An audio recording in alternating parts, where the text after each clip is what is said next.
Good morning, Rituraj. How are you?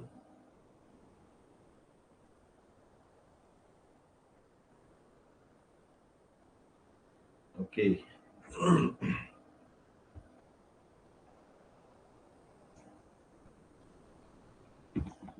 Good morning. Good morning. I'm fine. How are you, Pooja, Rituraj? I'm also fine, but having little bit cough problem. Actually, uh, एक second. See, we are not. You can say. First of all, I welcome you. Uh, uh, Warmly, let me welcome you. And so yesterday it was the day before yesterday. There is a set exam paper also. So once again, let me welcome you on. I welcome you on the Filler Farm platform, and this is the platform to fulfill your dreams to crack UGC NET JRF. So how was your paper, Pooja? Have you appeared? Rituraj, you can also pay.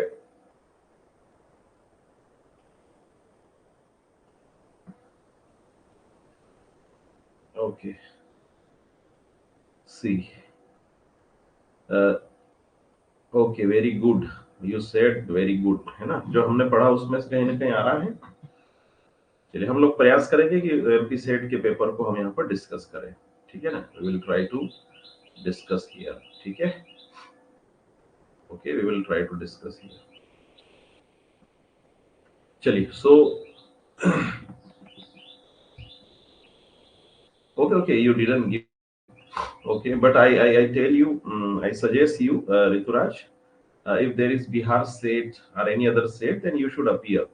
ना, don't miss any state. Gujarat state अभी निकली हुई है, Gujarat state, है ना? Go for Gujarat state. ठीक है? तो आप वहां पर जरूर अपीयर हो और गुजरात सेट भी आप दे. ठीक है?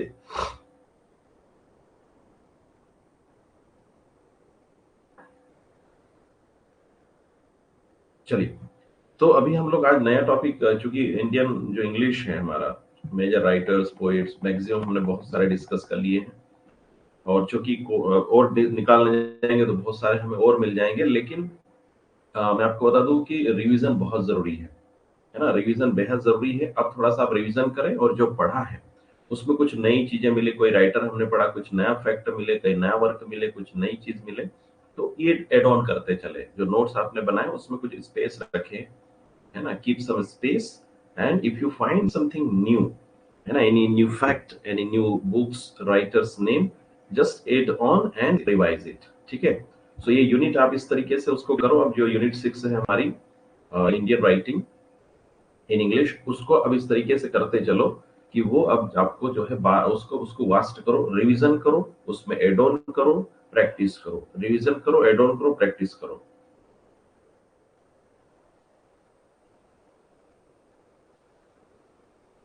Okay, you engaged there. You engaged there. Yes, yes. ठीक है. देखो इन नो इंडिया, आज तो अब दूरियां बहुत कम हो गई है. Lot of vehicles are there. So I think there is no more distance, we can say. And within 24 hour, within 10 hours, within 24 hour, you can reach anywhere else by train. And by aeroplane you can reach within 2 or 3 hours anywhere else, है ना? So distance. ठीक है? चलिए. So let's start today. It's a revision class. Let me tell you, it's a revision class. I don't, as I told you, है ना, ये revision ही रहेगा. ठीक है? थोड़ा सा पूरा यूनिट का हम थोड़ा सा ब्रीफ रिवीजन करते हैं. नेक्स्ट से जो भी जैसा भी रहेगा, कल से हम लोग नया टॉपिक शुरू करेंगे. We will start. ठीक है?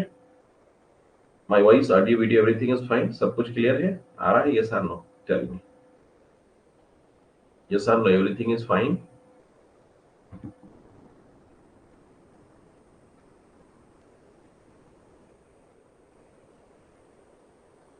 ओके. ठीक.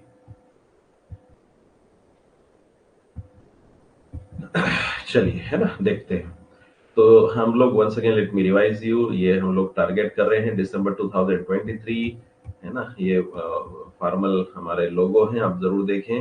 बहुत सारी फैसिलिटी हम आपको प्रोवाइड करवाते हैं, we provide you many facilities and these are the code DISENG10 you can use and you can get 10% off। ठीक है, चलिए, here I am your mentor and without getting delay let's revise the topic। आपको फिर से revision क्यों जरूरी है? Revision is very very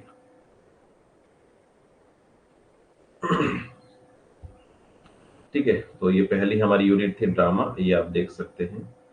और उसके बाद में इसको भी हम लेंगे, ठीक है। और उसके बाद हमारी दूसरी यूनिट पोएट्री है। क्विकली लेट मी, फिक्शन है थर्ड यूनिट, है ना। आपको सिलेबस पूरा याद होना चाहिए, है ना। उसके बाद में आप देख सकते हैं नॉन फिक्शन प्रोज जो है वो आप देख सकते हैं। उसके बाद में language basic concept theories and pedagogy. Next unit हम संभवतः इसी को शुरू करेंगे, लैंग्वेज को एक बार जरूर पढ़ेंगे, उसी ये बाद में, ठीक है। ठीक है, और उसके बाद में अब देखेंगे English in India history evolution futures. ये हमने अभी करी है, इसको रिवीजन करते रहना है और बीच बीच में मैं आपको रिवीजन के लिए लेते रहूंगा, है ना। ठीक है, I will take some quick revision. Cultural study 7 जो हमारा टॉपिक है।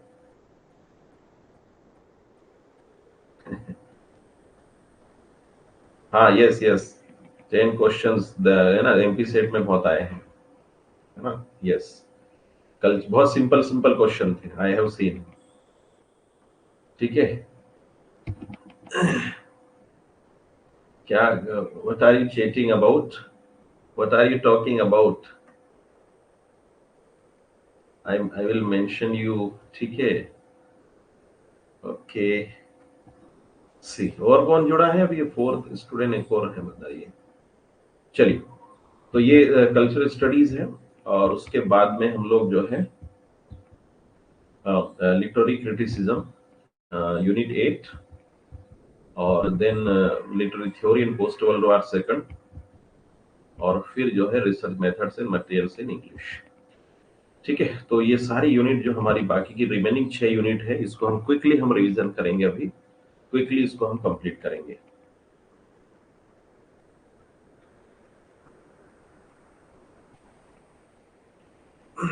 ठीक है, स्टडी प्लान यही मैंने आपको बताया था, ये आपको ध्यान रखना है, ठीक है। चलिए, एक बार आपको मैं क्विक रिवीजन लेकर चल रहा हूँ। इंग्लिश इन इंडिया हमने पढ़ा है, वन सेकेंड प्लीज, ठीक है। क्योंकि रिकेप जरूरी है बेटा, रिकेप के बिना आगे बढ़ना मुश्किल है ना। बिना रिकेप के जो है तैयारी अधूरी है। पढ़ते जाओ पढ़ते जाओ पढ़ते जाओ, हजारों नोट्स पढ़ डालो, कुछ याद नहीं रहेगा। मैं राइट, यस सर नो? आप कितना भी पढ़ते चलो, कंटिन्यू आप चलो, पेज रोज पढ़ते चलो, और पीछे आप नहीं गए, रिवीजन नहीं किया, nothing will be memorise. Am I right, yes sir no? कुछ भी आपको याद नहीं रहने वाला है। ठीक है, चलिए, तो ये क्विक रिवीजन है, फास्ट रिवीजन है। देखिए देखिए, हिस्ट्री और ये सारे हम ये टॉपिक्स हम देखेंगे इसमें। इसमें बहुत सारे राइटर्स है, जैसे पहले हमने देखा लिंगुआ फ्रेंका है, वन ऑफ ये 6 लैंग्वेज में से, यूएनओ की 6 भाषाओं में से एक है इंग्लिश, ठीक है। और यहाँ पर ब्रिटिश एनकाउंटर के द्वारा लाई गई है, हमने ये देखा है। अब देखेंगे वेस्टर्न एजुकेशन को इन्होंने इंट्रोड्यूस किया था अंग्रेजों ने, उसी समय अंग्रेजी को भी बढ़ावा मिला। गुरुदेव रविन्द्रनाथ टैगोर है, स्वामी विवेकानंद है, बंकिम चंद्र चटर्जी है, विलियम बेंटिक है, राजा राम मोहन राय है। इन सब ने भी कहीं ना कहीं अंग्रेजी को लाने में, या उसकी इंग्लिश एजुकेशन को, इंग्लिश एजुकेशन में आगे बढ़ने के लिए कहीं ना कहीं सपोर्ट किया था। ईस्ट इंडिया कंपनी भारत में आती है 1599 में, लंदन से बंगाल में आती है। 1813 में यहाँ पर एक एक चलाया जाता है जिसमें 1 लाख रुपीज एजुकेशन के ऊपर दिए जाते हैं, और एक तरीके से इंग्लिश एजुकेशन को बढ़ावा दिया जाता है। क्रिश्चियन मिशनरीज को भारत में आने का न्योता दिया गया। ओरिएंटलिस्ट और इंग्लिसिस्ट का एक ग्रुप था, जो कुछ लोग अंग्रेजी के समर्थक है, कुछ लोग अंग्रेजी के समर्थक नहीं थे, तो ये भी एक लड़ाई चली थी। सबसे बड़ा जो था इसमें थॉमस बेबिंगटन मैकाले का आप देख सकते हैं, है ना। जो रोल है वो सबसे ज्यादा है, यहीं से अंग्रेजी का टर्निंग पॉइंट रहा है ना। आप देख सकते हैं थॉमस बेबिंगटन, मैकाले, तो ये जो है इनका जो रोल है, अ,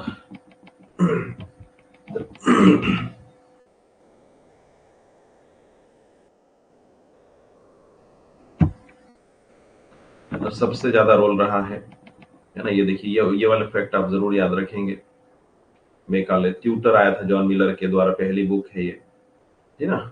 इंडियन यहाँ देखिए, इंडिया हॉकीज, बंगाल गेजेट आया है। प्राइवेट इंग्लिश स्कूल्स ओपन हुए थे चेन्नई, मुंबई, कोलकाता में। हिंदू कॉलेज की स्थापना हुई है राजा राम मोहन राय के द्वारा। कॉलोनियल पीरियड, जब हम लोग गुलाम थे, तो उस समय मैकाले ने एक कथन कथन कहा था, Indian in blood and colour but English in taste and opinion. भारतीय भले ब्लड और कलर से भारतीय हो, लेकिन उनका विचार और टेस्ट कैसा होना चाहिए, अंग्रेजी जैसा होना चाहिए।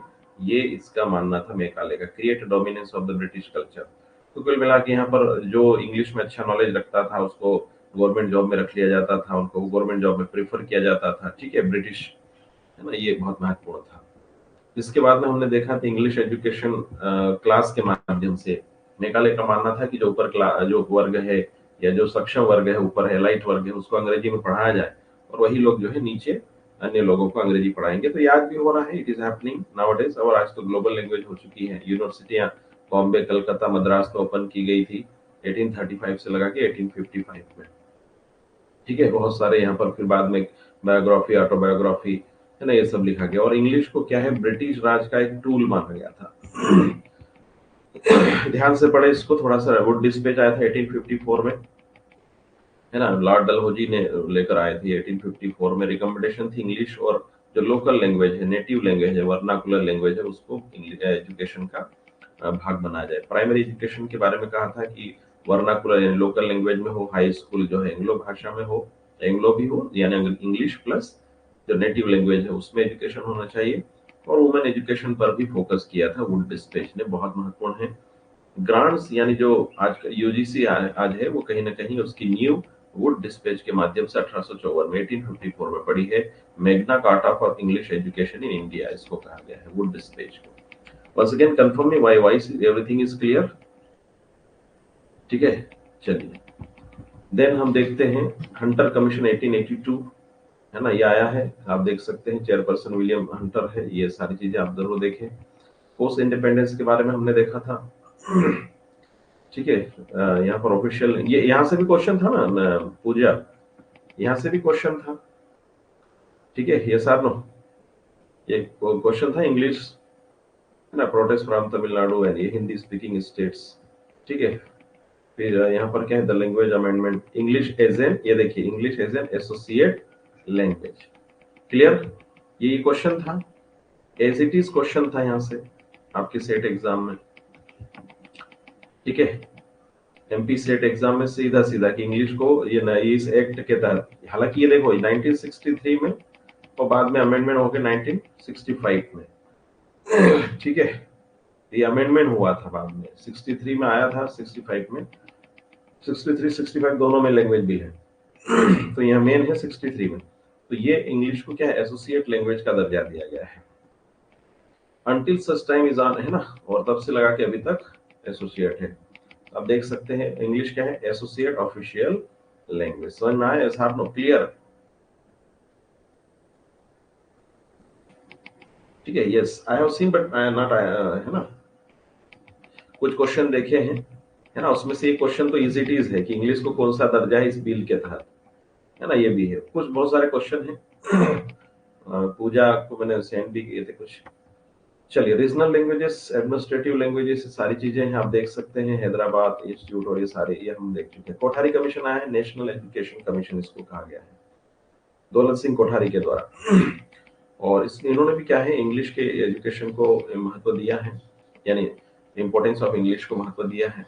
और first language of Indian education in many language medium schools and colleges, यानी कहने का मतलब है कि बहुत सारे भारत में अलग अलग भाषाएं हैं, तो इंग्लिश एक माध्यम बनेगी, सबको स्वीकार्य होगी, ठीक है। तो यही सबसे बड़ा इंग्लिश का फायदा था। 17वीं सेंचुरी में ईस्ट इंडिया कंपनी आती है, तो जब उनका आना जो है मेन उद्देश्य था इनका मेन उद्देश्य था व्यापार करना, लेकिन धीरे धीरे जो है पावर में भी आ गए थे, आपको पता है। ठीक है, तो ये सारी बातें आपको पता होना चाहिए। फ्यूचर, बिल्कुल फ्यूचर है, ब्राइट फ्यूचर है इंग्लिश का, बहुत ज्यादा स्कोप है। लीगल, फाइनेंशियल, एजुकेशनल, बिजनेस, हर पर्पज से इंग्लिश को यूज किया जाता है। There is lot of uses of English language. Foreign language है इन इंडिया, ग्लोबल लैंग्वेज है, और हम देख सकते हैं जॉब ओरिएंटेड है, बहुत ज्यादा है। इंडिया लैंग्वेज डाइवर्सिटी है ना, सबसे बड़ी बात है।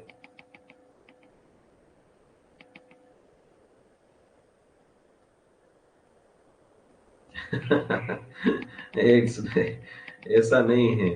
यू यू कैन आल्सो है ना। हो सकता है उस समय बिजी रहा हूँ, यानी yes I may be busy and unable to reply. ठीक है, but now there is no any message and which I haven't reply. ठीक है, sometime we are busy. Everyone is everyone is equal for me, everyone is, all the students are equal for the teachers, है ना, there is no discrimination।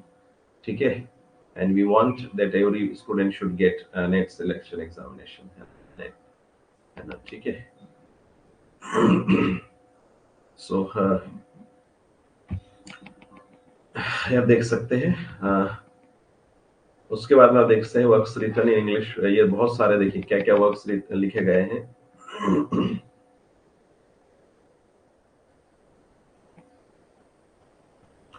मैंने कहा ना, yes may be at that time I was busy, है ना। Now you can send travels of Dean Mahomed, travels of Dean Mahomed 1793 by Sheikh Dean Mahomed, है ना। ये आप देख सकते हैं। चलिए, द फर्स्ट, है ना, the first book written by an Indian in English, the, है ना, ये देखिए travels of Dean Mahomed, the persecuted. ये सारे ये बिल्कुल शुरू के फैक्ट जरूर आप याद रखें, ये शुरू के फैक्ट्स को जरूर आप याद रखेंगे, है ना। चलिए, कृष्णा मोहन बनर्जी, ठीक है। राजमोहन स्वाइफ जरूर आप याद रखें। राजमोहन स्वाइफ क्या है? फर्स्ट इंडियन इंग्लिश, ये देखिए, first Indian English novel in India, Rajmohan's wife. Raja Ram Mohan Roy ने, है ना, इन्होंने भी पैम्पलेट लिखे थे इंग्लिश में। ट्रायो का बहुत रोल है, राजा राव, मुल्क राज आनंद और आर के नारायण का बहुत ज्यादा रोल है। राजा राव, मुल्क राज आनंद, है ना, ये देखिए नंबर 1, नंबर 2 और आर के नारायण, तीनों का बहुत ज्यादा रोल है। 1950s में अनीता देसाई, खुशवंत सिंह, अरुण जोशी बड़े नाम है। सलमान रश्दी की मिडनाइट चिल्ड्रन है, ये हम देख चुके हैं बाद में। अब याद आ रहा सब, ये सार नो, है ना। राजा राव का हमने देखा था, सरपेंट इन द रो, ठीक है। ये सारे सारे सलमान रश्दी, मिडनाइट चिल्ड्रन हमने पढ़ा है। 1990s अमिताभ घोष के बारे में पढ़ा, विक्रम सेठ, शशि थरूर, शशि देश पांडे, अरुंधति राय, चेतन भगत, अरविंद अडिगा हमने पढ़ा है, ठीक है। तो ये नेक्स्ट, चलो थोड़ा सा स्पीड से बढ़ा लेते हैं इसको।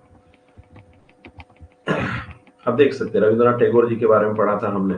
कलकत्ता में इनका जन्म हुआ है, शांति निकेतन में इनकी डेथ हुई है, ठीक है। और इनकी जो वाइफ का नाम है मृणालिनी देवी है। ब्रह्म समाज को इन्होंने ज्वाइन किया था राजा राम मोहन राय के। इंडियन नेशनल कांग्रेस में रहे हैं, वर्सेटाइल जीनियस रहे हैं, बहुत ज्यादा नॉलेजेबल पर्सन है। Bangla, Sanskrit, English, science, music सब इनको आता था। ये महान कवि है, नॉवेलिस्ट है, ड्रामाटिस्ट है, शॉर्ट स्टोरी राइटर है, म्यूजिक कंपोजर है, पैट्रियटिक है, ठीक है। इनके कुछ जो देखेंगे हम, तो सबसे ज्यादा ये कालिदास और दांते और शेक्सपियर से ज्यादा प्रभावित थे। कालिदास, दांते और विलियम शेक्सपियर से, है ना। बेनफुल इनका नैरेटिव पोयम है, 7000 लाइन की, जो बचपन में लिख दी गई थी। भगना हृदय पोयम है, ये भी जॉय और सॉरो की, है ना। गीतांजलि है, जो नोबेल प्राइज मिला है 1913 में, ये देखिए, है ना। गीतांजलि को आइकॉन ऑफ इंडियन कल्चर कहा जाता है, जरूर याद रखेंगे, है ना। ऐसा फैक्ट उठा के दे सकता है।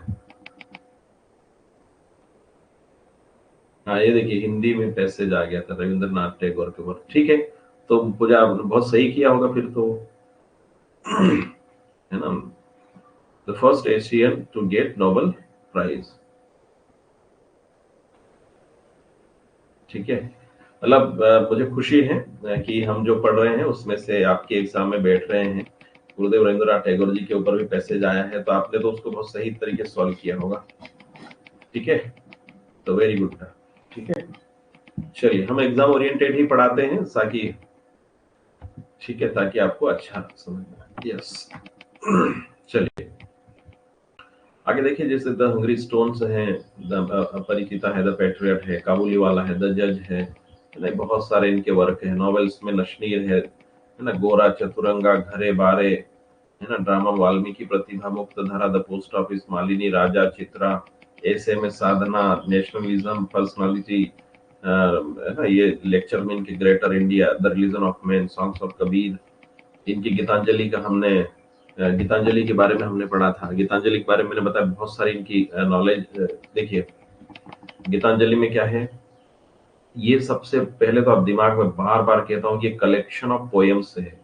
गीतांजलि नॉवेल नहीं है, ड्रामा नहीं है, प्ले नहीं है ना, प्रोज नहीं है, ये क्या है, ये कलेक्शन ऑफ पोएम्स है। Once again remember, collection of poems है। इंग्लिश वर्जन में 103 पोएम्स है, जो कि डिवोट सॉन्ग्स है, एक तरीके से पोएम्स कह लो, सॉन्ग्स कह लो, डिवोटेड टू गॉड है, भगवान को डिवोटेड है। बंगाली वर्जन ऑफ गीतांजलि, ये देखिए, बंगाली वर्जन ऑफ गीतांजलि, ठीक है, published in 1910। English version published in 1912। ये देखिए, अब देखिए यहाँ पर 103 पोएम्स है, 53 poems are translated from Gitanjali, और and rest of the poems are taken from other works of Rabindranath Tagore. ये देखिए, ठीक है। तो ये जो है आपको पता है, ये सारे 53 पोएम तो गीतांजलि से एज इट इज ली गई थी, और बाकी 50 जो है उनके अलग वर्क से ली गई है, ठीक है। क्या है इसमें, तो भगवान को समर्पित है, मुक्ति को लेकर बात की गई है, रहस्यवाद को लेकर बात की गई है, और भगवान के बारे में ये माना गया है कि भगवान सब जगह है, ओमनी प्रेजेंट है, एवरीवेयर है। I am here to sing में आई का मतलब यहाँ पर रविन्द्रनाथ टैगोर जी है। 1913 में इनको नोबेल प्राइज मिला है, ठीक है। सारे गीतांजलि, ये देखिए, thou hast made me endless, बहुत प्यारी पोएम है, इसको हमने पढ़ा था, ठीक है। तो क्विक रिवीजन जरूरी है ना। फिर नेक्स्ट हमने पढ़ा था सरोजिनी नायडू के बारे में।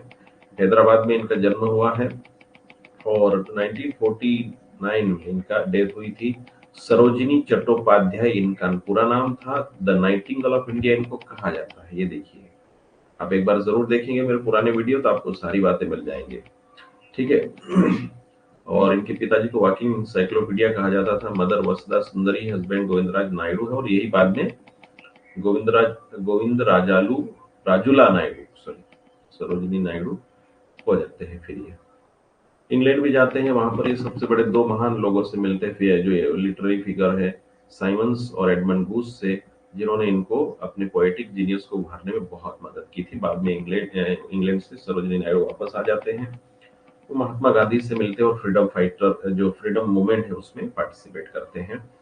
यहाँ पर सबसे बड़ी बात यह है कि फर्स्ट इंडियन वुमेन है, फर्स्ट इंडियन वुमेन है जो इंडियन नेशनल कांग्रेस की प्रेसिडेंट बने थी 1925 में।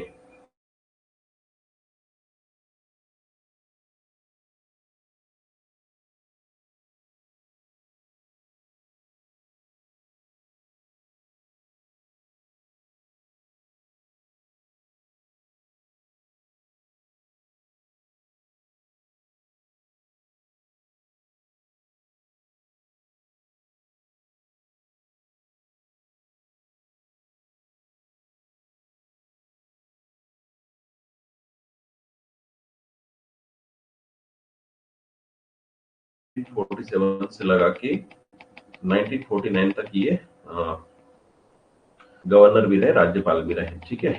12 वर्ष की उम्र में इन्होंने लिखना शुरू कर दिया था। द गोल्डन थ्रेशोल्ड है ना, ये गोल्डन थ्रेशोल्ड भी इन्होंने,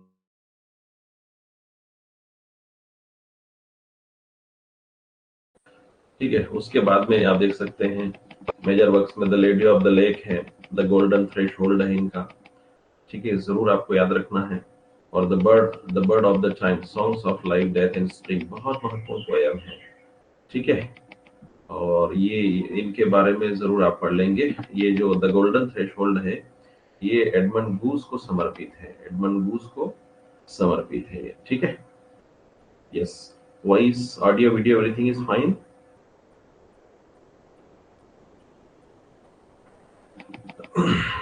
चलिए, सरोजिनी नायडू के कुछ और वर्क हम देख लेते हैं। द ब्रोकन विंग्स, आप जरूर पढ़ें इसको, बीए वगैरह में जरूर पूछा जाता है। सॉन्ग्स ऑफ लव है, डेथ है, स्प्रिंग है ना, द गिफ्ट ऑफ इंडिया 1917 में, the father of the dawn 1961 में है, पब्लिश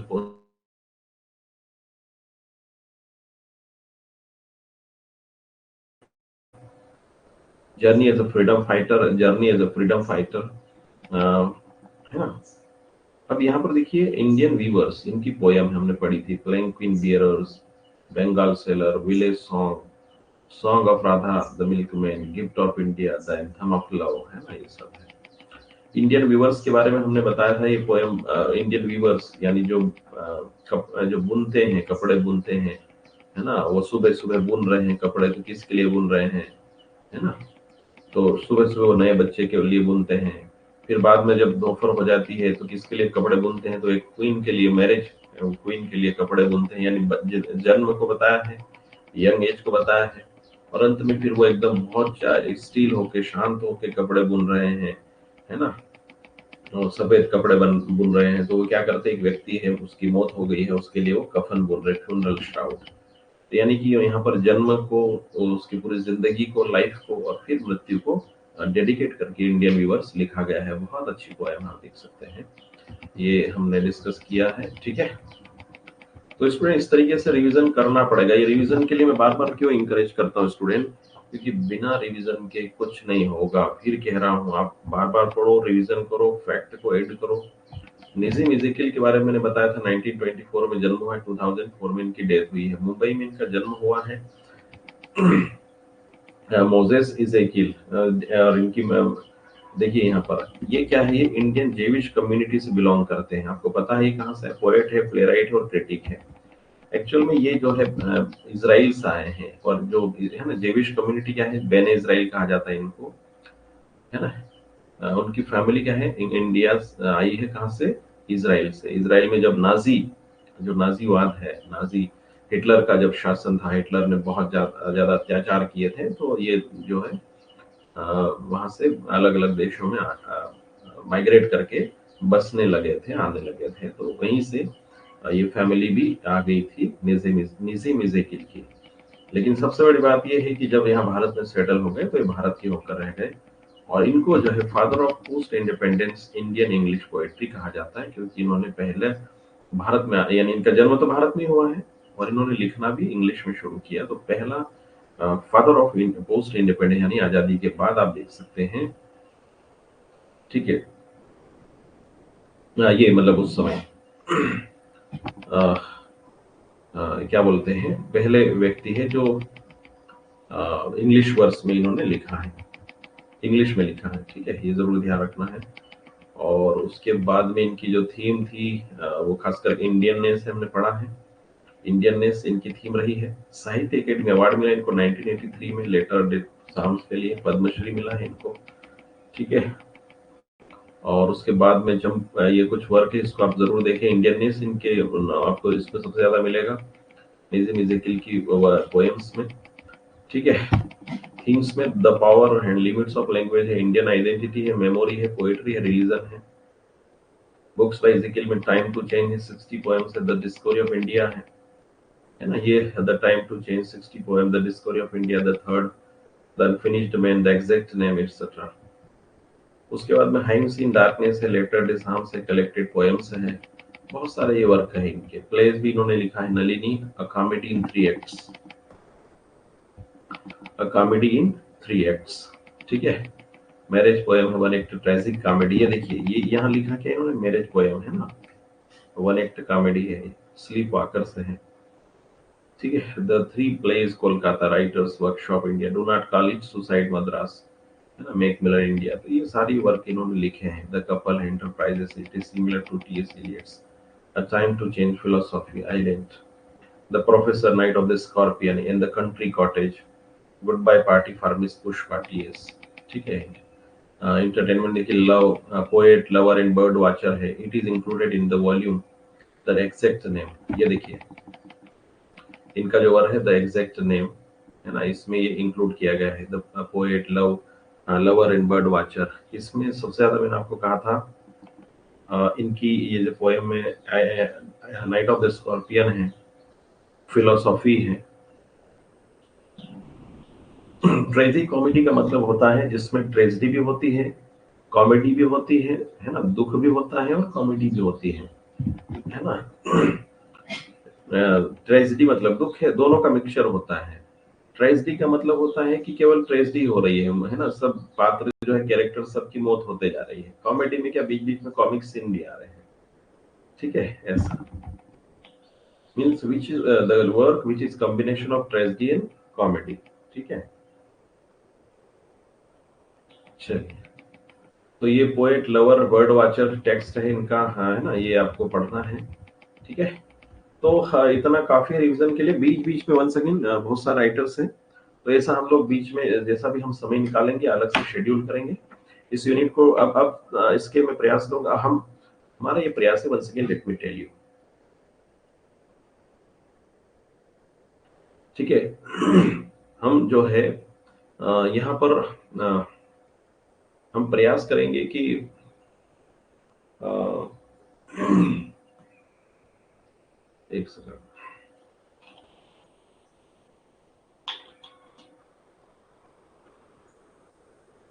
आप देखेंगे एम से मतलब जितना जल्दी हम एक बार टेक्स्ट है उसके बाद में थ्योरी है, इसको कंप्लीट करने के बाद में सितंबर अक्टूबर में, है ना, फिर नवंबर से हमारा जो भी है रिवीजन शुरू हो जाएगा। हम लोग जो है मैक्सिमम जो एमसीक्यूज के थ्रू, है ना, क्रैश कोर्स प्लस एमसीक्यूज के थ्रू, ये जो अभी हम पढ़ रहे हैं इसको हम एमसीक्यू में भी डालेंगे, क्रैश कोर्स में भी डालेंगे, ठीक है। तो आज के लिए इतना काफी। You can tell us Rituraj, you can tell us so many works are there. Yes, so थोड़ा सा एक्चुअली,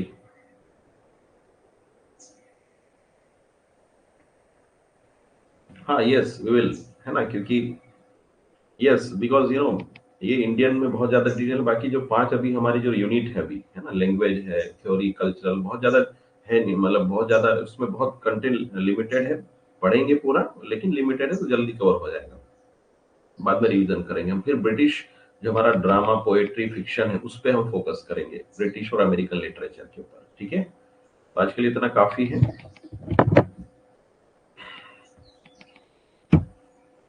ना। अभी हाँ, बस अगेन थोड़ा सा अभी टाइम शेड्यूल का ध्यान रखेंगे, राखी का समय है तो एक दो दिन की छुट्टी भी हो सकती है, लेकिन आई विल इन्फॉर्म यू, है ना, I will inform you, you can message, you can ask me, you can send me message, otherwise I will inform you, ठीक है। So it's enough for today, है ना, मिलते हैं, विश ऑल द बेस्ट।